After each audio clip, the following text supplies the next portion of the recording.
everyone, it's Debbie Weiser from debbieweiser.com, and I just want to talk to you today about the power of your story.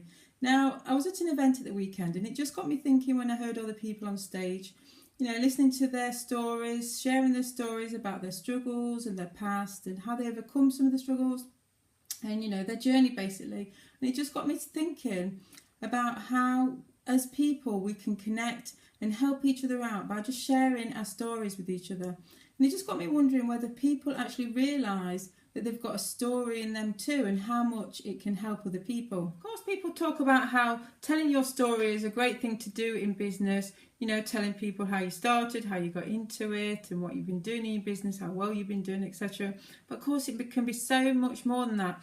You just think about how people in your audience, say at an event or on social media, you just think how much people might be able to relate to you.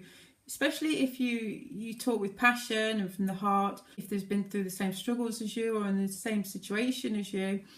And, some people in business, they might be doubting themselves, especially if they've got negative people in their life, the family or friends are negative towards them. It's making them want to give up, or they've had problems before. It's just going to make them feel better and help them, and as well as helping you by sharing your story. So for instance, when I've told my story on social media or at events, there's always been someone afterwards, or a few people afterwards, come to me and say how much I inspired them, made them feel that they could do it too, which is great. It's great for me because it makes me feel good. I've helped somebody else, and it's great for them that I've inspired them as well. So my story goes back a bit further, I think, than I've really shared on social media or anywhere really before. And I just wanted to go into my story a little bit more today. For a long time I felt like a real big failure at anything I'd ever tried. I mean, I've had that many jobs I cannot remember. I've gone from graphic design to fitness instructor to all sorts of office jobs. I've done a few different open university courses. I've done various different home study courses. I've been to college a few times, and it's just as if I've been searching and searching. After searching all these years, I got a chance to go into business with a good friend of mine about 9 years ago now, and well, it didn't turn out great in the end. There was we just weren't really prepared for all the stress and all the work and everything that was involved in that. So after a couple of years we did close it down, and it did put a big strain on mine and my friend's relationship. There were a lot of problems. There was a lot of heartache, there was a lot of money lost, a lot of debt. Obviously there was more loss on my friend's side than mine, which led to myself feeling really guilty about that, and there was just a lot of heartache all around. So after that, I think it did take both of us a while to get over that, and that feeling of failure that you get with feeling that you've failed in something, at a business. After a while I picked myself up and I went into network marketing in the health industry. That was okay. I did okay, but it was just a case of scraping by really. Meanwhile, I was in a lot of debt from the business. Well, from the time that I was in the business, I was in a relationship as well that was literally breaking me down. I'm not going to blame anyone there. It takes two in a relationship, but it was breaking me down. It was making it very difficult for me to concentrate on the business, the network marketing business at the time. There was a lot of arguments about the actual business itself. So I ended up giving up on that. The relationship ended. Well, it actually ended several times. Back and forth. It was the most crazy relationship ever. And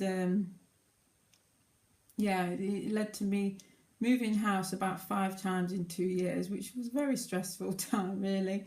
But then it took about 6 months for me to be picking up the pieces, and I did go into quite a low time after that.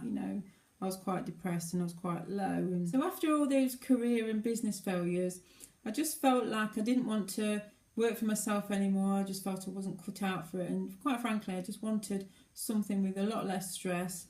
I did actually feel like I was a complete failure, and I remember having times that I thought, what is going on in my life? I mean, look at the age that I've got, and I've got nothing nothing to show for it. I've done rubbish basically, and I just did used to have times like that. So anyway, I got a job in care. It was good for me at the time. I made some good friends, and it was quite a rewarding job. But of course, as we all know, anyone that is in care would know that you do not get paid enough money. It's quite a physically demanding job at times. You often have to do long hours, and you just do not get paid your worth, basically.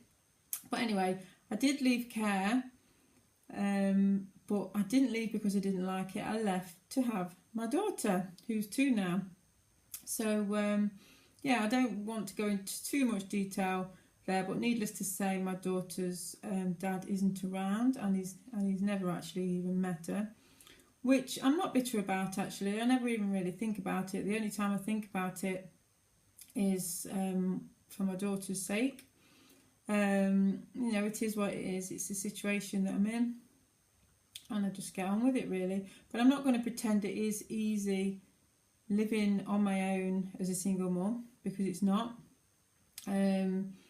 But it's just one of those things that I get on with. So how did I get back into business then, after all that business of saying that I didn't want to do it anymore, and I'm not cut out for working for myself? Well, this time it was a desire in me to be able to look after my daughter at home, rather than having to rush off out to work and miss out on her early years. But it did come knocking on my door, the opportunity that I found myself in the form of my sponsor Danny. He messaged me on Facebook and we got chatting, and that's how that started. But so I must have been sending some sort of vibes or message out to the universe or something. But yeah, it still wasn't easy. To start my business, I sold everything that I could put my hands on eBay to get myself started. And I was still struggling financially. I was struggling sometimes to even pay the rent. So I wasn't finding it that easy. I mean, luckily for me, I did find quite a simple business, so it's not been that difficult to get to the point where I am now. And yeah, things are quite good, really. Things have changed for me. I'm not struggling so much, and we are able to do some things now that we weren't able to do. We can go out for nice meals, and myself and I, myself, my son and my daughter are going to Australia at the end of the month, which is very exciting, with my business. So yeah, so that's a great thing. So I'm able to travel a bit more. So things are looking up. So things are getting better. The future's looking quite good now. So what I'm basically trying to say is, I still haven't really made it. I'm still very, very long way to go. But if you take people way higher than me, leaders that you see on stage at events, you don't always know their struggles. You don't know where they've come from. So don't look at them and think, oh, I could never be like that. I could never achieve the success that they have. They'll have doubted themselves too. I can guarantee it. People do along any journey. So, basically what I'm trying to say is, you've got a story in you. Don't be afraid to share your struggles. Don't be afraid to share your story with other people. Just remember how much it can help other people out, and the connections that you can make with other people by sharing your story. It's quite incredible, and how much you can inspire other people. So hope that's been quite a difficult one for me, really, but I've done it now. So just remember, go out there. If you go to an event soon, don't be afraid to get up on stage. It can be difficult to get on stage. I mean, I absolutely hate it, but I do it for those reasons, to help other people. And also it helps me. It pushes myself out of my comfort zone. So you're helping yourself and you're helping other people. So what could be better than that? So have a nice day, and I'll speak to you again soon. Bye.